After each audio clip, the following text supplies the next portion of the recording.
یعنی آپ سے قبل بنی اسرائیلی جو تھے ان کو بڑی عظمت حاصل تھی، اور اس عظمت کا نشان یہ تھا کہ ساری کائنات کے لوگ مسجد اقصیٰ کی طرف منہ کر کے نماز پڑھتے تھے، اور مسجد اقصیٰ کو بنی اسرائیل والے اپنی میراث سمجھتے تھے، کیونکہ مسجد اقصیٰ کی جو تعمیر ہوئی ہے وہ حضرت یعقوب علیہ السلام نے کی ہے، اور بنی اسرائیلی وہ ہیں جو یعقوب علیہ السلام کی اولاد ہے، تو گویا وہ سمجھتے تھے کہ یہ ہماری ذاتی زمین ہے، مسجد اقصیٰ پر صرف ہمارا ہی حق ہے، اور یہی وجہ کہ آج بھی یہودی مسجد اقصیٰ پر اپنا حق جتلا رہے، اور اسی طرح وہ ظلم و جور کر کے مسلمانوں کو اس سے بے دخل کرنے کی انتہا کوشش کرتے ہیں، تو یہ ہمارا ذاتی زمین اور ذاتی گھر ہے، کیونکہ ہمارے پاس ہمارے جد امجد حضرت یعقوب علیہ السلام نے اس کو بنایا ہے، تو اللہ نے عظمت بھی دی، اسی طرح اس گھر کو اللہ نے عظمت کو بہت زیادہ عطا کی۔ یہاں دیکھیں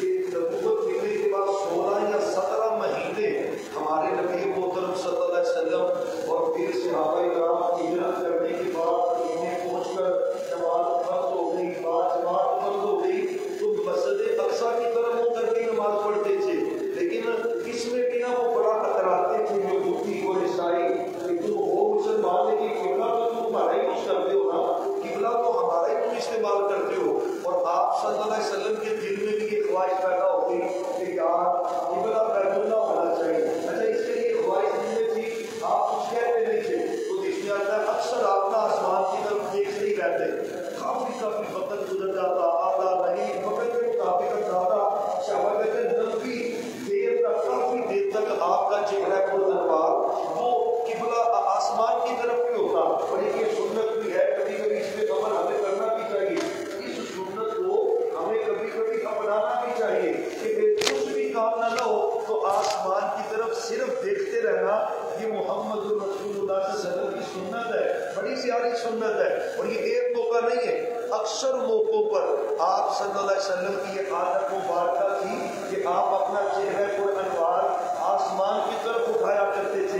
ایک اس کی سب سے بڑی وجہ یہ ہے کہ آسمانوں میں اللہ ہے تو اس کی طرف آپ توجہ رکھتے، پھر آسمانوں میں یہ جو آسمان کا نظام ہے نا، یقیناً یہ کبھی آپ چھت پہ چڑھے ہوں گھر کی اور پھر آسمان کو دیکھتے ہوں، ستارے ہوں، اور پھر ایک الگ سی اللہ نے اس کے اندر راحت رکھی ہوئی ہے، تمہاری ایک سنت ہے، کبھی کبھی اس پہ عمل بھی کرنا چاہیے، تو آپ دیکھتے تھے آسمان کی طرف اور بڑی دیر تک آپ دیکھتے ہی رہتے تھے آسمان کی طرف، تو دیش میں آتا ہے کہ اللہ تعالیٰ نے قرآن کریم کی آیت نازل کی اننا تقلبا وجهك في السماء فلنولينك قبلة ترضاها محبوب، آپ کچھ نہیں کہہ رہے لیکن اللہ تو دل کی بات جانتا ہے نا، اللہ جانتا ہے دل میں کیا ہے، آپ کے دل میں یہ ارادہ تھا کہ اللہ قبلہ چینج کر دے لیکن زبان سے نہیں کہہ رہے تھے، صرف آسمان کی طرف دیکھتے رہتے تھے، تو اللہ نے بنا پھر گولڈن ورڈ استعمال کر دیے محبوب کی عظمت میں، ہمیں محبوب جدھر آپ کا دل کرتا ہے نا، جدھر فولی وجہ کا شطر المسجد الحرام، جہاں پر آپ کا جی چاہے، جس کو آپ چاہیں آپ چہرہ ادھر کر لیں، عرش والا رب اس کو قبلہ بناتے ہیں، اور محبوب کی تو چاہت یہ تھی کہ قبلہ بیت اللہ بن جائے، ظہر یا عصر کی نماز آپ نے مسجد نبی میں پڑھی تو آپ کا چہرہ مبارک بیت اللہ کی طرف تھا، بجلی ٹوٹ پڑی یہودیوں پر، عیسائیوں پر، جیسے وہ مر نہیں گئے کہ آج مسلمانوں نے دیکھو جی مسجد اقصیٰ کا جو قبلہ اتفاقی تھا اس کو قبلے کو چھوڑ دیا، شور بپا ہوا، اور ایک بڑا پیارا ایمانی واقعہ بھی پیش آیا اسی اسنا میں، ایک صحابی نے آپ کے پیچھے نماز پڑھی تو وہ نماز پڑھ کے اپنے محلے میں جا رہا تھا، گھر فیملی کی طرف جا رہا تھا، تو رستے میں انصار کی چھوٹی سی مسجد تھی جہاں پہ انصاری چند مل کر نماز پڑھا کرتے تھے، تو صحابی جب گزرے اس مسجد کے پاس سے تو لوگوں کا چہرہ جو تھا وہ مسجد اقصیٰ کی طرف تھا، کیونکہ ابھی ابھی تو حکم نازل ہوا تو آپ نے ظہر کا اثر پڑی بیت اللہ کی طرف منہ کر کے، تو ابھی سب صحابہ کو پتہ نہیں چل سکا تھا، تو یہ انصار کے محلے کی جو مسجد تھی یہ لوگ بھی مسجد اقصیٰ کی طرف منہ کر کے نماز پڑھ رہے تھے، لیکن کمال ایمانی منظر پیش آیا ہے، رہتی دنیا تک اللہ نے ان پاک باد لوگوں کا عمل محفوظ کر کے رکھ دیا ہے۔ وہ صحابی نے دیکھا بھی ان کا چہرہ بیت المقدس کی طرف ہے، وہ دروازے پہ کھڑا ہوا اور کھڑا ہو گیا تھا، صلیت خلف رسول اللہ صلی اللہ علیہ وسلم، صحابہ کو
انہوں نے بنایا ہوا ہے، اس کے اندر پرنٹ کیا ہوا ہے، وہ نشانی ہے اس بات کی کہ پہلے وہ ادھر کر کے نماز پڑھ رہے تھے، جو ہی حدیث سنی ہے۔ اچھا حدیث بھی سچے نبی نے خود نہیں بیان کی، ایک ہوتا ہے یار محبوب نے کہا تو اس کا اثر زیادہ ہوا، نہیں، صحابی نے بیان کی ہے۔ جیسے یہ فقیر آپ کے سامنے وہ حدیث بیان کر رہا ہے نا، لیکن الفاظ وہ محمد مصطفیٰ صلی اللہ علیہ وسلم کے ہیں، عمل آپ کا ہے۔ بیان کرنے والے صحابی تھے تو کہتے جب میں نے حدیث بیان کی، سبحان اللہ، کمال ایمان کا عمل پیش کیا۔ صحابہ نے رکوع کی حالت میں نا، صحابی چل کر اس نے اپنا قبلہ چینج کر کے دوسری سائڈ پہ ہو گیا، جتنے صحابہ تھے انہوں نے رخ چینج کیا رکوع کی حالت میں۔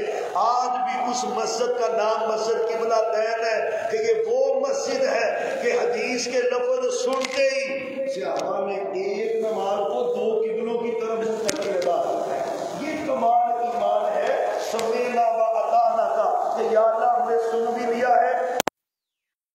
تو بیت اللہ جب قبلہ بنا تو بڑی چیخیں ماری یہودیوں نے بھی اور عیسائیوں نے بھی یہ انہوں نے بڑی زیادتی کی ہے۔ میرا اللہ کہتا ہے محبوب اگر آپ بیت اللہ کی طرف منہ کر کے نماز نہ پڑھتے تو انہوں نے آپ کی نبوت پہ شک کرنا تھا، آپ کے سچے ہونے پہ ان کو شک پڑ جانا تھا۔ کیوں؟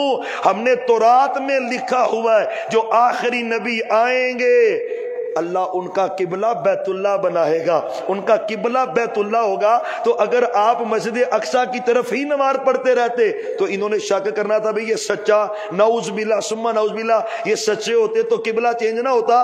تو محبوب اسی لیے، اور آگے اللہ کہتے ہیں محبوب آپ ان کو جتنی مرضی نشانیاں دکھلائیں، یہ آپ کے قبلے کی پیروی کرنے والے نہیں ہیں، اور نہ آپ نے ان کے قبلے کی اب پیروی کرنی ہے، نہیں، اسی بندے کی نماز قبول ہے جو بیت اللہ کی طرف منہ کر کے نماز پڑھتا ہے۔ قبلہ کیا ہے؟ یہ سمت ہے جس کی طرف منہ کر کے نماز پڑھی جاتی ہے۔ پتہ ہے نا ساری زندگی پڑھتے رہتے ہیں، تو جب کبھی بندہ بیت اللہ جاتا ہے اس کالے رنگ کے کوٹھے کو دیکھتا ہے نا تو پھر بندے کے ایمان کی کیفیت وہ یا اللہ جانتا ہوتا ہے یا بندہ جانتا ہوتا ہے، یا اللہ ساری زندگی اس کی طرف منہ کر کے نماز پڑھتا رہا ہوں اور آج یہ آنکھوں کے سامنے ہے۔ سبحان اللہ، کیسا یہ ایک سمت ہے جس کا تعین ہے۔ اچھا ایک اور بات ہے، وہ جو بیت اللہ ہے نا ہم اس کی عبادت نہیں کرتے، نہیں بھائی اس کی عبادت نہیں ہے۔ یہی وجہ، وہ بڑا پیارا سوال ہے ڈاکٹر ذاکر نائک سے کسی نے کہا بھی ہم کو آپ تو کہتے رہتے ہیں ہم کافر ہیں، ہندو بت پوجتے ہیں، تو آپ بھی تو پتھر پوجتے ہیں، بیت اللہ بھی تو بھائی پتھروں کا گھر ہے نا، وہ پتھر ہی ہے، ہم مجسمہ بنا لیتے ہیں، آپ نے پتھر جوڑے ہوئے، آپ بھی تو پتھر ہی پوجتے ہیں۔ یقین جانے بات اچھی تھی، ویسے حدیث میں آتا ہے اس نے کہا بھئی ہم پتھر نہیں پوجتے، ہم تو بیت اللہ کے رب کی عبادت کرتے ہیں۔ ہاں تمہارا اگر نظریہ ہے نا تو پھر دیکھو ہم تو اس بیت اللہ کی چھت پہ بھی چڑھ جاتے ہیں۔ سچے نبی نے بلال کو چڑھایا تھا، چل بلال چڑھ جا ذرا کو، اور چڑھ کے ذرا اذان پڑھو۔ بلال نے بیت اللہ کی چھت پہ چڑھ کے اذان پڑھی تھی، اتنا بڑا عمل ہے۔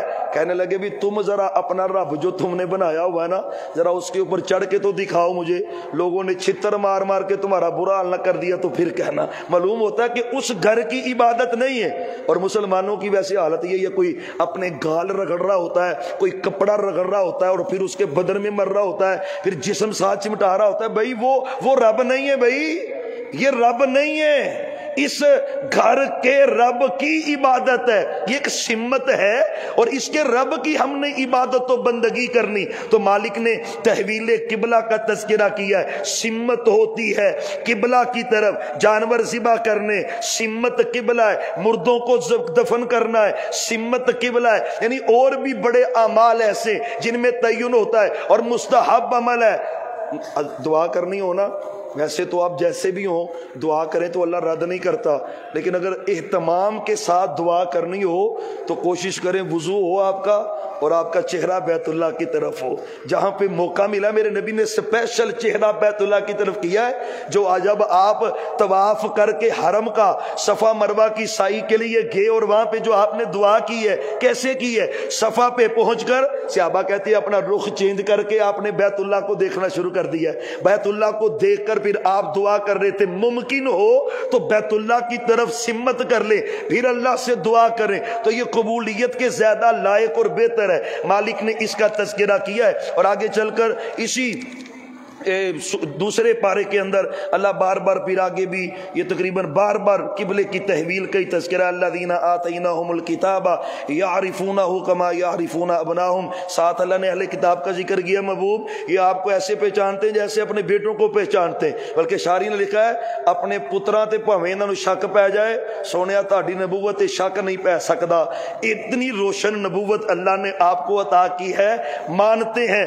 لیکن انکار کیوں کرتے ہیں؟ ہمارے قبیلے سے کیوں نہیں آئے، ہمارے خاندان برادری سے کیوں نہیں آئے، اس لیے آپ کا انکار کرتے ہیں۔ اور آگے چل کے پھر اللہ تعالیٰ نے اہل ایمان کو مخاطب کر کے فرمایا ایمان والو تم اللہ کا ذکر کرو، اللہ تمہارا ذکر کرے گا۔ یار یہ بڑا بیوٹیفل ورڈ ہے اللہ کا، بڑی بیوٹیفل آیت ہے اور بڑی پیاری آیت ہے، یہ حوصلے بڑھا دیتی ہے اور یہ دل میں ایمان مزید بڑھا دیتی ہے۔ اللہ کہتا ہے تم میرا ذکر کرو میں، یار کوئی جوڑ ہے ہمارا اور اللہ کا؟ کیا جوڑ ہے؟ اللہ خالق ہے، اللہ پتہ کتنا بڑا ہے آپ سوچ نہیں سکتے، یہ زمین کچھ بھی نہیں ہے، اس سے کروڑوں گنا بڑا سورج ہے اور سورج سے کروڑوں گنا بڑے اللہ نے دیگر سیارے بنائے، مالک ان سب سے بڑا ہے، اللہ اکبر، اللہ اکبر کبیرہ، وہ بہت ہی بڑا ہے یار، اس کا اور ہمارا جوڑ کیا ہے؟ لیکن اس نے کمال ہی محبت کر دی ہے۔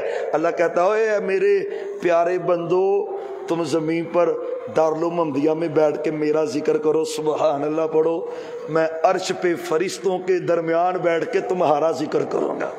یار کمال نہیں ہے یار؟ بندہ یہاں پہ پڑھ رہا ہے سبحان اللہ، الحمدللہ، اللہ اکبر، لا الہ الا اللہ، واللہ اکبر، اللہ فرشتوں کو حاضر کر کے کہتے ہیں ادھر آؤ، تم کہتے تھے نہ بنانا، ہاں حدیث ہے بھئی تم کہتے تھے نہ بنانا، یہ فساد کرے گا، بھئی یہ تو میرا ذکر کر رہا ہے، یہ میری بندگی کر رہا ہے، اللہ ذکر کرتے ہیں۔ اور پھر حدیث جو مشہور ہے فرمایا تو مجھے اکیلا یاد کر، میں تجھے اکیلا یاد کروں گا، تو مجھے لوگوں میں یاد کر، میں تجھے فرشتوں میں یاد کروں گا، تو میری طرف چل کے آئے گا، میں دوڑ کے آؤں گا۔ یار کمال محبت ہے میرے اللہ کی اپنے بندوں کے ساتھ، اور بھائیو ہماری طرف سے سستی ہے، غفلت ہے، پتہ وہ کتنی محبت کرتا ہے؟ روزانہ شام کو اب بھی حدیث میں آتا ہے اللہ آواز دیتا ہے اور صبح کے بھولے ہوئے شام کو میری طرف پلٹا، صبح اللہ آواز دیتا اور رات کے بھولے ہوئے آجا میری طرف، میں تیرا رب ہوں، میری طرف پلٹا۔ اتنی محبت اللہ کی، تو اللہ کہتے تم میرا ذکر کرو۔ اور کمال ہے حدیث کے اندر آتا ہے حضرت معاویہ بن ابی سفیان رضی اللہ عنہما، باپ بھی آلہ ہے بیٹا بھی آلہ ہے، دونوں ہی عظیم صحابی، حضرت معاویہ بن ابی سفیان رضی اللہ عنہ، اور دونوں کی محبت ایمان کا حصہ ہے۔ حضرت معاویہ بھی صحابی، باپ بھی صحابی، اور دونوں کے لیے جنت کی بشارت ہے قرآن کی روح سے۔ تو حضرت معاویہ حدیث کے راوی ہیں، کہتے ہیں مسجد نبی میں بیٹھے ہوئے تھے، ذکر کر رہے تھے، خرج علینا رسول اللہ صلی اللہ علیہ وسلم، ہماری طرف محبوب آئے، آپ کہتے ہیں ما تفعلون، کیا کر رہے تھے بھائی؟ حضرت معاویہ کہتے ہیں ہم نے کہا واللہ محبوب نحن نذکر اللہ، ہم مسجد میں بیٹھ کے اللہ کا ذکر کر رہے تھے۔ بھئی یہ بھی تو ذکر ہی ہو رہا ہے نا، قرآن بھی تو اللہ کا ذکر ہے نا، تو ذکر ہی ہم کر رہے ہیں نا، سبحان اللہ الحمدللہ کبھی آپ کی زبانوں سے نکلتا ہے تو ذکر سن رہے۔ اچھا آپ نے کہا معاویہ تجھے اللہ کی قسم ہے سچی سچی بتا کیا کر رہے تھے؟ اللہ انداز دیکھے نا کیسا ہے، معاویہ تجھے قسم ہے بتا کیا کر رہے تھے؟ حضرت معاویہ کہتے محبوب اللہ، محبوب مجھے اللہ کی قسم ہے ہم ذکر ہی کر رہے تھے۔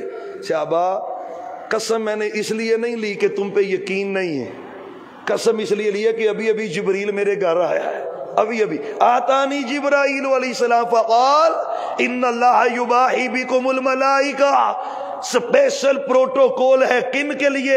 جو زبان سے اللہ کا ذکر کرتے رہتے ہیں، رب کو یاد کرتے رہتے ہیں، ان کی زبانیں ذکر سے تر رہتی ہیں۔ محبوب فرماتے ہیں اس لیے تم سے قسم لی ہے کہ جبریل محبوب کے گھر میں سپیشل آیا ہے۔ فرمایا محبوب یہ جو مسجد نبی میں آپ کے صحابہ بیٹھ کے اللہ اللہ کر رہے ہیں نا، اللہ اتنا خوش ہو رہا ہے، اتنا خوش ہو رہا ہے۔ لفظ حدیث کے پتہ کیا ہے؟ یباہی بکم الملائکہ، یار ہم تو نکمے ہی بڑے، اللہ کی قسم ہم جیسا بھی کوئی نکما ہوگا، لیکن جب بندہ بیٹھ کے اللہ کا ذکر کر رہا ہوتا ہے نا تو حدیث میں آتا ہے فرمایا محبوب جو بندے اس طرح تیرے اللہ کا ذکر کرتے ہیں اللہ ان کی لیے ان کی وجہ سے فرشتوں پہ فخر کر رہا ہے. فرشتوں او میرے بندے میرا ذکر کر رہے ہیں, میرے بندے مجھے یاد کر رہے ہیں. بھائیو یقین جاننے یہ بڑی فضیلت ہے. ایک حدیث اس ضمن میں سن لیں. ایک صحابی کہتا ہے وہ مجھے دین کے مسئلوں کا بڑا زیادہ پتہ لگ گیا ہے.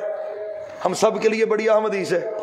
مسائل مجھے بڑے زیادہ آ گئے ہیں لیکن عمل نہیں ہو رہا سب مسئلوں پر, سب پہ عمل نہیں کر پا رہا, تو مجھے کوئی حل بتائیں.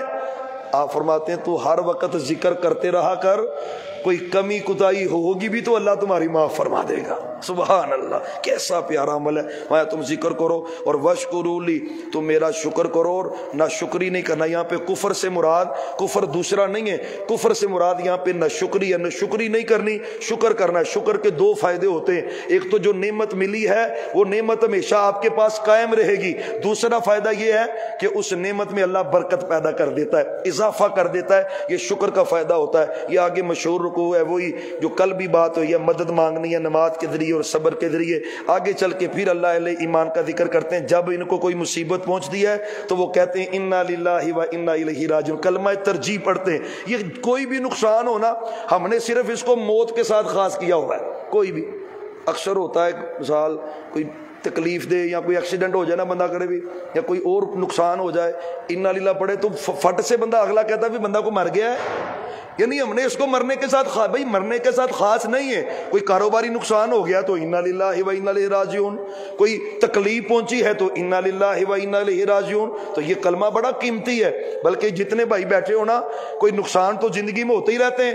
جب کوئی نقصان ہو, کوئی چیز گم جائے, چھن جائے, کوئی نقصان ہو جائے پیسوں کا, اولاد کا, کوئی اور, یقین جانیے وظیفہ بنا لیں انا للہ و انا الیہ راجعون. اللہم اجرنی فی مصیبتی واخلف لی خیر منہا, اللہ یہ جو مجھے تکلیف مصیبت آئی ہے اس میں مجھے اجر بھی دینا اور اس کا بہتر بدلہ مجھے دینا. بھائیو یہ زندگی کا وتیرہ بنا لیں, زندگی کا وتیرہ. اور یقین جانیے جتنا کامل یقین ہوگا نا اتنی اللہ کی رحمت ہوگی. کیا کہتی تھی ماں ام سلمہ رضی اللہ عنہ, اسپیشل پروٹوکول نہیں مل گیا, کہتے ابو سلمہ فوت ہوئے نا تو میں یہ پڑھتی تھی حدیث محبوب کی علیہ السلام کی, جو جس کا کوئی چیز گم ہو جائے اور وہ یہ وظیفہ پڑھے, یا اللہ وہی چیز واپس دے دے گا یا اس سے بہتر ریٹرن کرے گا. تو وہ حضرت ام سلمہ کہتی ہے میں پڑھتی بھی تھی لیکن میں سوچتی تھی کہ ام سلمہ سے ابو سلمہ سے بہتر کون ہوگا, وہ تو بڑا خدمت گزار تھا اور بڑا ہی اچھا تھا, فوت ہو گیا ہے تو اس سے بہتر کوئی مجھے نظر نہیں آ رہا, کون ملے گا مجھے. لیکن یقین تھا کہ میرے نبی کی بات ہے وہ سچی ہے. پڑھتی رہتی, کہتی میں ایک دن پڑھ ہی رہی تھی, دروازے پہ دستک ہوئی, دستک, ماں جی کہتی میں نے پوچھا کون, فرمایا محمد. پڑھیں پھر پڑھیں پھر پڑھیں, بہت بڑی حدیث ہے اور بڑا اہم سبق ہے, ذرا پھر پڑھیں محمد صلی اللہ علیہ وسلم. دروازہ کھولا, محبوب آپ آئے. فرمایا ام سلمہ ہاں میں تجھ سے نکاح کرنا چاہتا ہوں, نکاح کرنا چاہتا ہوں. او بھائیو یقین جاننے, یقین کامل چاہیے. یہ کیا ہوا بھی بندے کی چیز گم جائے اور بندہ اس کو یقین کامل سے پڑھے اور چیز نہ ملے. اور یقین جانیے میں قسم اللہ کی میں نے تو زندگی میں تجربہ کیا ہے, ایسے تجربے کیے کہ سچے نبی کی ہر بات ہی حق ہے, ملتا ہے. آپ سوچ نہیں سکتے, وہم و گمان ختم ہو جاتے ہیں, اللہ کی رحمت پھر بھی نازل ہو جاتی ہے. اور ماں جی کی یہ روایتیں اور ایمان بڑھا دیتی ہے. کہتی میں سوچ بھی نہیں سکتی تھی, میں نے کبھی سوچا بھی نہیں تھا کہ میرا نکاح کائنات کے امام محمد مصطفیٰ سے ہوگا صلی اللہ علیہ وسلم. فرمایا میں بوڑھی عورت ہوں, آپ جوان ہیں. فرمایا کوئی بات نہیں, یہ تو اسلام میں کوئی ایسی بات نہیں ہے. فرمایا میری طبیعت تھوڑی نا اس میں جلد بازی ہے, تو آپ نبی ہیں. فرمایا نبوت والے گھر میں ہوگی تو اللہ تعالیٰ اخلاق میں بہتریاں کر دے گا. فرمایا پھر اچھا تھوڑی دیر ویٹ کریں, مجھے استخارہ کر لینے دیں. یہاں پہ یہ بھی سمجھیں میری مائیں بہنیں بیٹیاں, آپ بھی اور میرے بھائیوں آپ بھی, یعنی رشتہ کون لے کے آئے ہیں, محمد الرسول اللہ. اور ماں جی کیا کہہ رہی, محبوب تھوڑا صبر کریں, مجھے 2 رکعت پڑھ کے استخارہ کر لینے دیں. اللہ اکبر. اسے پتا چلتا ہے کہ استخارہ بڑی طاقت والا ہے. بیٹیوں کا بیٹوں کا کوئی رشتہ کرنا ہو استخارہ کریں, سفر کرنا استخارہ کر کے جائے, کاروبار کرنا نیا استخارہ کرے, اور کوئی بھی کام کرنا ہو استخارہ کرے. اچھا کتنے میرے بھائی یہاں پہ بیٹھے ہیں جن کو استخارے کی دعا زبانی یاد ہے؟ 1 2 3 ہے